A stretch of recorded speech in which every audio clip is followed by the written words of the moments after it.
हिंद। तो आज हम लोग बायोलॉजी का चैप्टर 1 कोशिका यानी कि तो कोशिका के बारे में आज हम लोग पढ़ेंगे। तो कोशिका का डेफिनेशन है, कोशिका किसे कहते हैं? शरीर की संरचनात्मक तथा क्रियात्मक इकाई को कोशिका कहते हैं। यानी कोशिका यानी कि तो सेल। कोशिका का अध्ययन यानी कि तो कोशिका का अध्ययन को साइटोलॉजी कहा जाता है। तो कोशिका का खोज किसने किया था? कोशिका का खोज रॉबर्ट हुक ने किया था।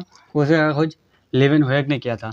तो आप कंफ्यूज हो सकते हैं कि एक ही चीज़ का खोज दो व्यक्ति कैसे किया है। तो हम आपको बताएंगे, जैसे कि रॉबर्ट हुक ने 1665 ईस्वी में खोज किया था कोशिका का, लेकिन ये कोशिका जो था वो मृत था, यानी मरा हुआ कोशिका था। उसके बाद लेवेनहोयक ने 1674 ईस्वी में किया था, ये जीवित कोशिका था। 1674 ईस्वी में किया था लेवेनहोयक ने, ये जीवित कोशिका था।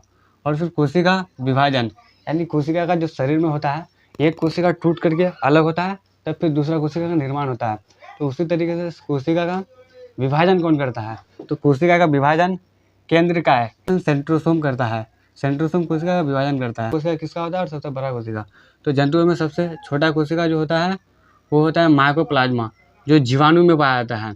ये एक माइकोप्लाज्मा यानी कि एक प्रकार का जीवाणु है, जिसमें 0.2 से 0.3 माइक्रोमीटर लंबा होता है जो कोशिका। उसके बाद सबसे बड़ा सेल, जंतुओं में सबसे बड़ा जो कोशिका होता है वो होता है शुतुरमुर्ग का अंडा। यानी शुतुरमुर्ग एक पंछी है जिसका अंडा है, वो सबसे बड़ा कोशिका होता है जंतुओं में। उसके बाद फिर मानव का बात करेंगे, तो मानव में सबसे बड़ा कोशिका किसका होता है? छोटा और सबसे लंबा।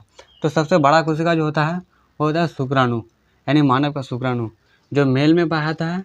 इसको इंग्लिश में स्पर्म कहा जाता है। उसके बाद सबसे छोटा कोशिका, तो सबसे छोटा कोशिका होगा वो होगा अंडाणु, ओवम, जो फीमेल में पाया जाता है। और सबसे लंबा कोशिका जो होता है वो होता है तंत्रिका तंत्र, यानी न्यूरॉन सेल्स। ये स्त्री एवं पुरुष यानी कि तो हर जंतु में पाया जाता है। सबसे लंबा कोशिका वो होगा न्यूरॉन सेल।